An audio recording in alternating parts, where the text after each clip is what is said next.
자, 오늘은 우리가 사순절 예정 가운데 구약에 계시된 십자가의 말씀을 함께 두 번째로 나누고 있습니다. 우리가 지난번에는 창세기 3장 14절과 15절에 계시된 십자가의 말씀을 함께 나누었어요. 자, 오늘은 이제 두 번째로 또 구약에 계시된 말씀, 창세기 이제 48장과 신명기 말씀을 좀 나눌 텐데요. 자, 사순절 가운데 성금요일마다 우리가 십자가의 은혜와 영성과 감성을 조금 다른 각도에서 우리가 느끼고 체험하기 위해서 지난번에 우리가 레퀴엠이라고 하는 우리가 그 좀 곡을 들었습니다. 그래서 지난번에 다 들으셨겠지만 그 주세페 베르디의 그 레퀴엠의 곡을 들으면서 그때에 예수님의 그 십자가의 죽음을 함께 슬퍼하고 그 속에 마치 듣다 보면 그 곡이 장엄하고 강렬하고 무겁고 깊이가 있어서 아주 엄숙한 그런 우리가 느낌으로 우리가 그 곡을 잠깐 한 3, 4분 정도 들었어요. 그래서 전곡을 다 들을 수가 없어서 간단하게만 들었는데 아마 주중에 아마 한두 번은 다 들어보셨을 것이라고 그렇게 생각합니다. 음악이 주는 영성이 있거든요. 그 음악 자체가 주면 음악은 그냥 느낌으로 내가 받는 어떤 감정도 있고 영성도 있지만 근데 그 스토리를 알면 그 내용을 알면 그 음악의 내용과 그 가사가 기도고 그리고 우리의 신앙 고백을 담고 있기에 더 은혜가 되죠.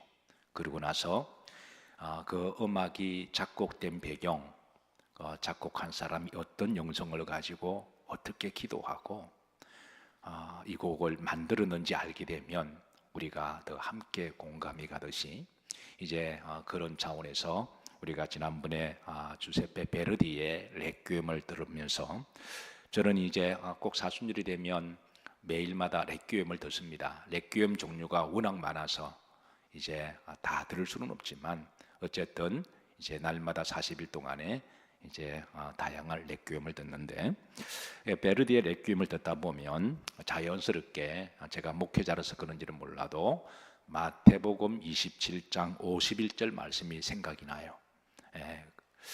그 곡과 너무 잘 어울리는 한번 다 같이 한번 합독해 보실까요?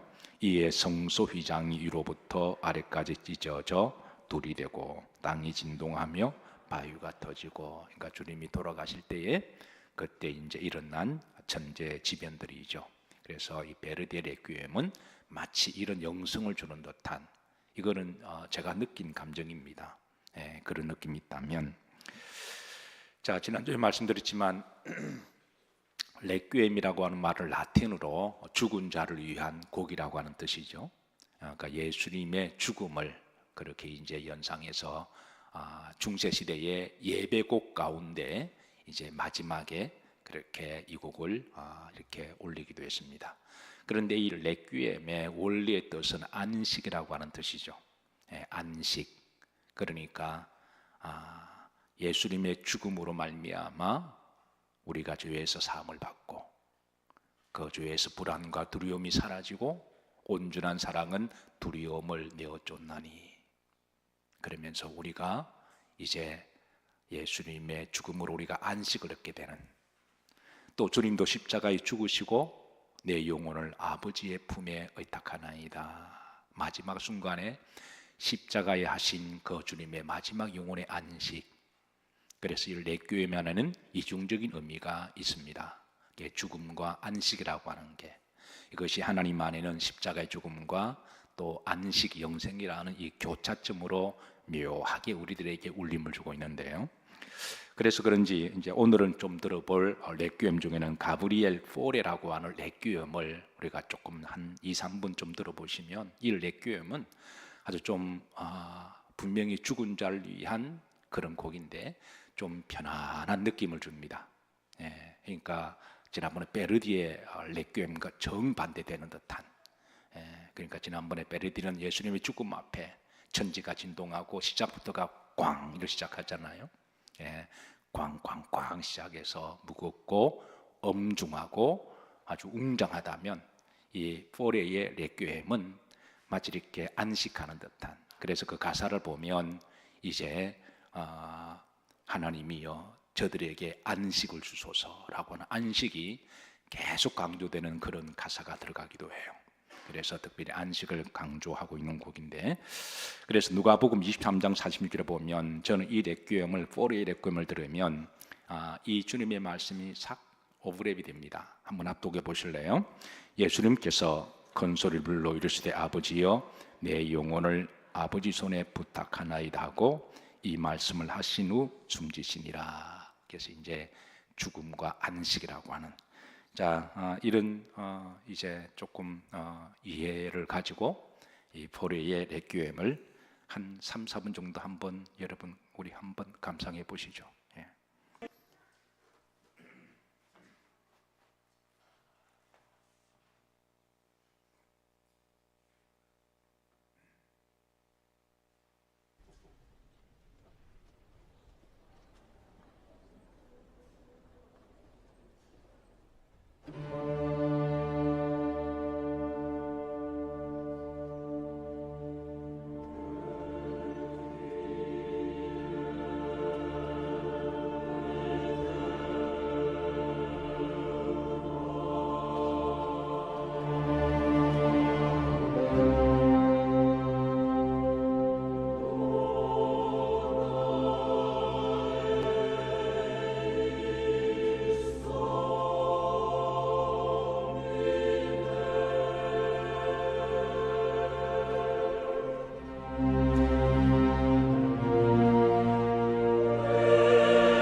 여러분 계속 들으시면 좋으시겠죠?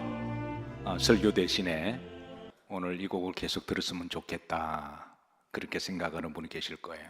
사실 저도 그런데 나머지는 집에 가셔서 이번 주에 한번 들어보시기를 바랍니다. 어떤 분들은 빨리 설교를 마쳤으면 좋겠다 그런 분도 계시겠지만 어쨌든 이 이제 사순절을 보내는 여러 가지 각자의 그런 믿음 가운데 또 이렇게 이런 곡도 들으면서 우리가 주의 은혜를, 십자가의 죽으심과 그리고 우리가 그 안에서 안식하는 이 은혜가 있기를 소망합니다. 자, 구약에 계시된 십자가의 사건, 오늘은 이제 두 번째 창세기 48장에 계시된 예언적인 말씀입니다. 자, 오늘 본문에서도는 이렇습니다. 야곱의 나이가 많이 들어 하늘나라에 가까이 가게 됨을 체감합니다. 이를 난 아들 요셉이 아버지 야곱에게 두 손주를 데리고 갑니다.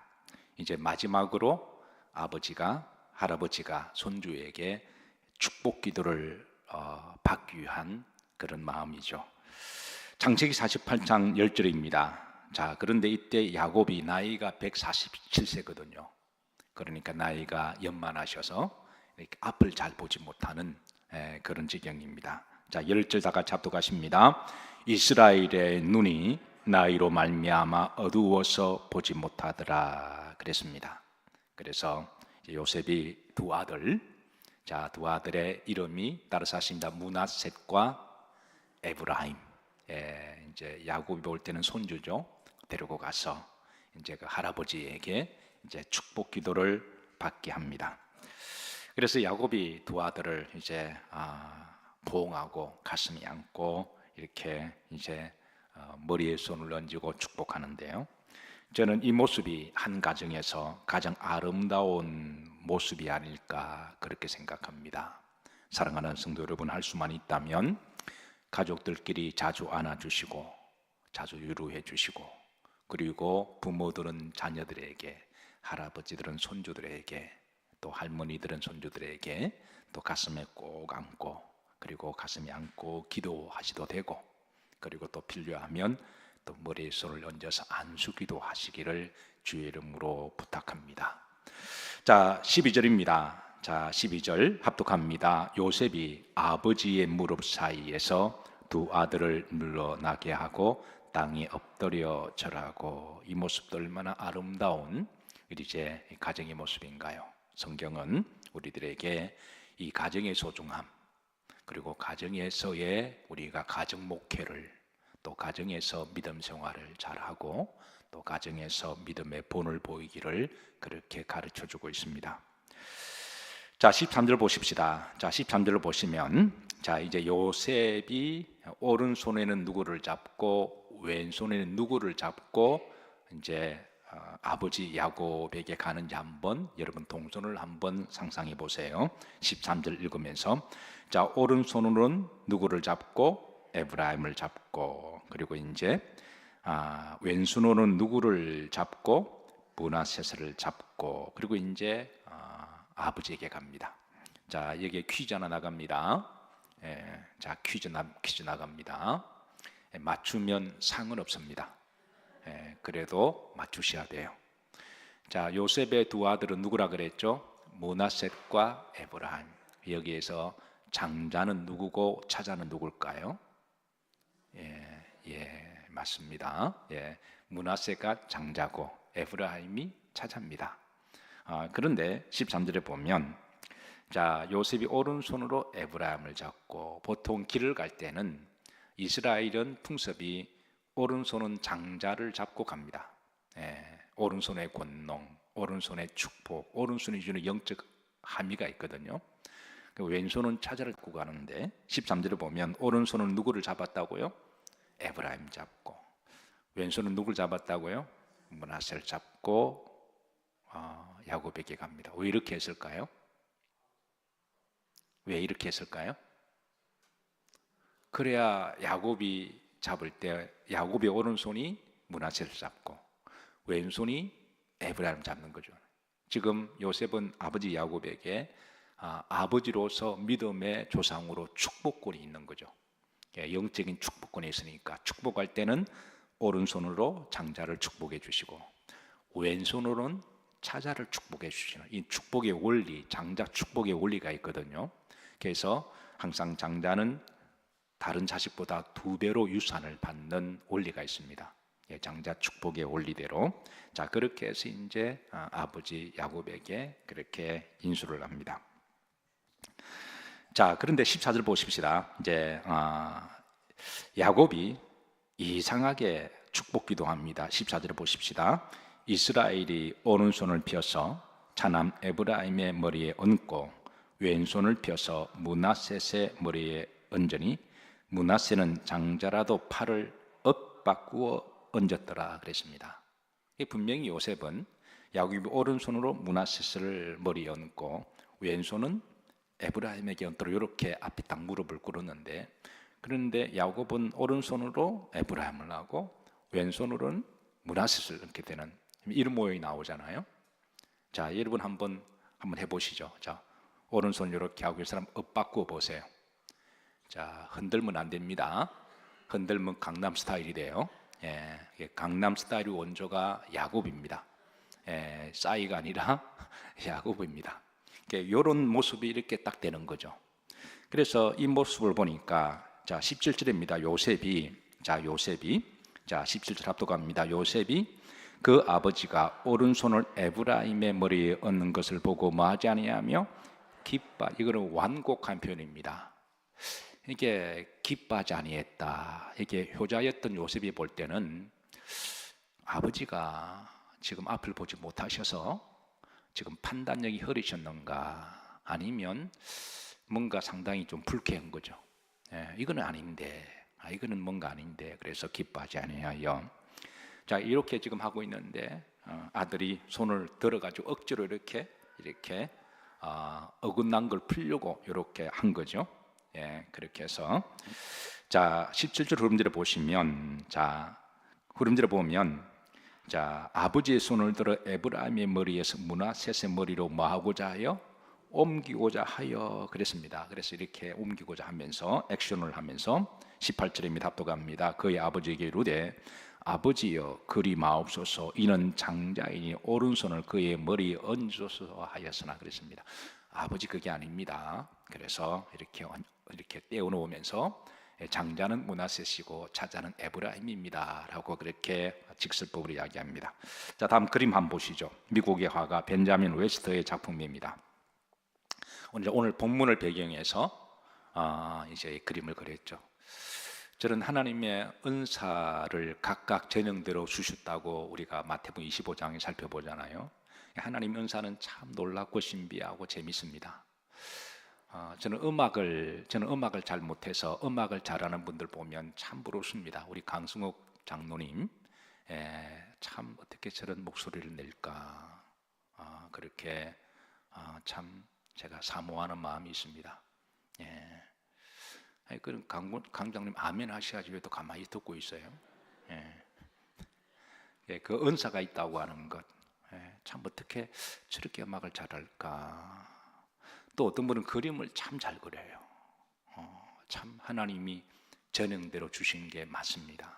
어떤 분은 의술이 있어서 손만 대면 사람을 고치고 위로가 되고, 참 그래서 이제 그림 보면 이분은 특별히 그 은사가 있어서 본문을 묵상하다가 이렇게 작품으로 우리들에게 메시지를 전해줍니다. 오늘 본문의 배경이 그렇습니다. 그래서 야곱의 손이 이렇게 엇갈려 있죠. 자, 그렇게 합니다.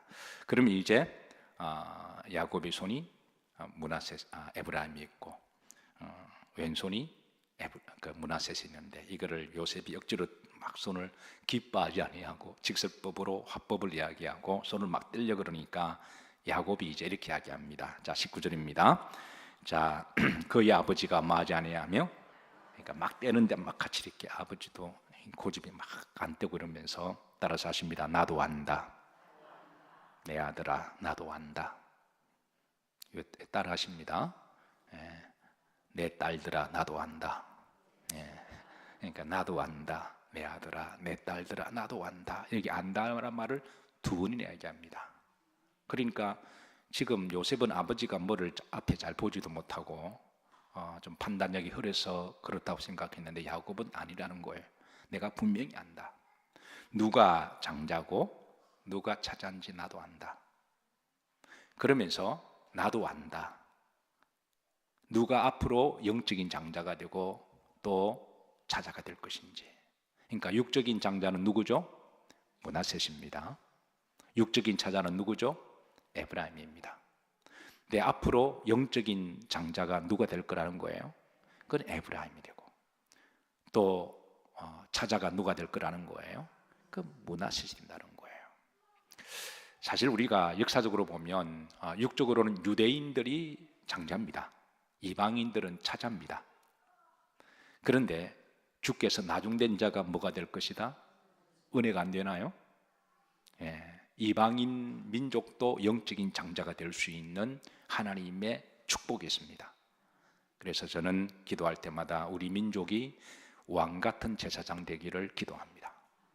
또 마찬가지로 우리가 이제 믿는 가운데 비록 늦게 믿어도 나중에 영적인 장자가 될 수 있는 기회가 있고 축복이 있습니다. 그래서 우리 영일 모든 성도님들은 이제 영적인 장자들이 되시기를 주의 이름으로 축복합니다. 그런데 나도 안다. 이거를 넘어서 이제 앞으로 야곱이 한 것은 앞으로 이 손을 통해서 메시아가 오실 것임에 대한 예표적 말씀이 아닐까 그렇게 생각합니다. 자, 나중에 이제 이 에브라임이 영적 장자가 되었습니다. 에브라임의 후손에서 누가 나오냐면 여호수아가 나옵니다. 여호수아라는 말은 예수아라는 말이거든요. 이 말은 바로 구원자라는 말이죠. 그래 구약의 여호수아는 앞으로 오실 예수님의 표상이고 모델입니다. 여호수아라는 말 자체가 구원하신다라고 하는 뜻이거든요. 그러니까 야곱이 하나님의 계시를 통해서 나도 안다. 하나님이 야곱이 이렇게 기도할 때 자기 감정으로 기도한 게 아니라 하나님이 계시를 알려주셨고 그리고 그 받은 대로 지금 그렇게 축복의 기도를 하고 있는 거죠. 그래서 손이 엇갈림의 십자가 모양을 통하여 앞으로 에브라임의 후손을 통해서 예수 그리스도의 모형이 되시는 예수아가 나올 것이고 실제로 여호수아가 우리가 구속사적으로 보면 예수 그리스도의 모형이라고 이야기를 하는 거죠. 그래서 이제 창세기 48장에 나오는 십자가의 이제 이 계시가 바로 여기에 이제 야곱의 기도 가운데 있고 또 하나 더 보십시다. 자, 신명기 21장 23절에 보시면 여기에 또 구약의 십자가 예언적인 말씀이 있습니다. 다 같이 합독합니다. 그 시체를 나무 위에 밤새도록 두지 말고 그날에 장사하여 내 하나님 여호와께서 내게 기업으로 주시는 땅을 더럽히지 말라. 나무에 달린 자는 하나님께 저주를 받았음이니라 그랬습니다. 나무에 달린 자는 뭐를 받았다고요? 저주를 받았다. 자, 그 앞에 보시면 구약의 율법에 따르면 자, 사람을 죽인 자는 살인으로 그 죄를 이제 묻는 그런 법이 있습니다. 다 같이 앞에 보십시다. 합독합니다. 사람이 만일 죽을 죄를 범함으로 내가 그를 죽여 어디 위에 달거든 나무 위에 달거든. 그러니까 사람을 죽였다면 그거는 그 사람이 죄의 값을 물어야 되는 거잖아요. 죄의 삭은 사망이니까. 그래서 이제 사람을 죽인 자는 그 사람도 나무 위에 달려 죽일 것임을 그렇게 구약의 율법을 말씀해 줍니다. 자, 그런데 다시 23절을 보시면 그 시체를 나무 위에 밤새도록 마지 말고 두지 마라. 그 사람은 죽을 죄를 범했기 때문에 그 죄로 죽어야 되는데 그런데 나무 위에 이렇게 달려 죽이는데 밤새도록 그 시체를 나무에 두지 말고 그리고 그날에 뭐하여 장사하여 그랬습니다. 그래서 그 죄 지은 사람을 나무에 달려 죄의 값은 사명이니까 특별히 살인죄 같은 경우는 그 사람은 죄의 값을 물어 그 사람을 죽음으로 심판하되 대신에 밤새도록 두지 말고 그날에 장사로 끝내서 시체를 내리라는 겁니다. 그래서 이 장사를 하루 만에 장사라고 부릅니다. 그러니까 하루의 장사, 하루 만에 끝내는 장사라고 이야기하죠. 자, 예수님은 누구의 죄 때문에 죽으셨나요? 바로 우리의 죄 때문에 금요일 날 십자가에 못 박혀 돌아가셨습니다. 그리고 나서 예수님께서는 이제 그날 밤에 내려오십니다. 그리고 내려오셔서 이제 아리마대 요셉의 무덤가에 그 자신의 무덤에 그렇게 안치를 하게 되는 것이죠. 그래서 여기에 신명기 21장 23절은 구약의 율법으로 죄를 지은 사람은 나무에 달려 저주로 말미암아 죽을 것임을 그러나 밤새 두지 말고 그 시체를 내리라고 하신 그 말씀을 성취하신 분이 바로 예수 그리스도라고 하는 것입니다. 그래서 사랑하는 성도 여러분, 오늘 성금요일 밤에 우리가 이 십자가에서 계시된 예수 그리스도는 신약의 말씀만 있는 것이 아니라 구약의 말씀에도 의외로 굉장히 많습니다. 이번 사순절 기간 동안에 구약에 계시된 예수 그리스도의 예언적 말씀을 기도로 준비하면서 이게 워낙 양이 많아서 이제 이거를 사순절 기간 동안은 다 살펴보지 못해요. 시간이 한정되어 있으니까. 그러나 앞으로 시간 되는 기간 동안은 우리가 이제 구약의 말씀을 좀 보도록 할 테니까. 그래서 이 구약의 십자가를 성취하신 분이 바로 예수 그리스도이심을 그렇게 믿으시고, 다시 한번 이 밤에 십자가에서 예수님의 죽으심과 그분의 죽으심으로 우리가 평화를 누리고 우리가 안식을 누리는, 그래서 우리가 자유함을 누리며 다시 한번 주님께 감사하시고, 그리고 이제 우리도 주님의 십자가를 함께 지고 누구든지 나를 따라오려거든 자기를 부인하고 자기 모를 지고 십자가를 지고 나를 뭐할 것이라? 따를 것이라. 그렇게 하면 하나님께서는 그 십자가의 끝자락의 여정의 끝에서 우리들에게 부활의 약속을 주시고 부활의 영생의 소망을 주시고, 또 그런 이들에게 하나님께서는 안식도 주시고 평안도 주십니다. 이 밤에 십자가 안에서 평안하시기를 주의 이름으로 축복합니다.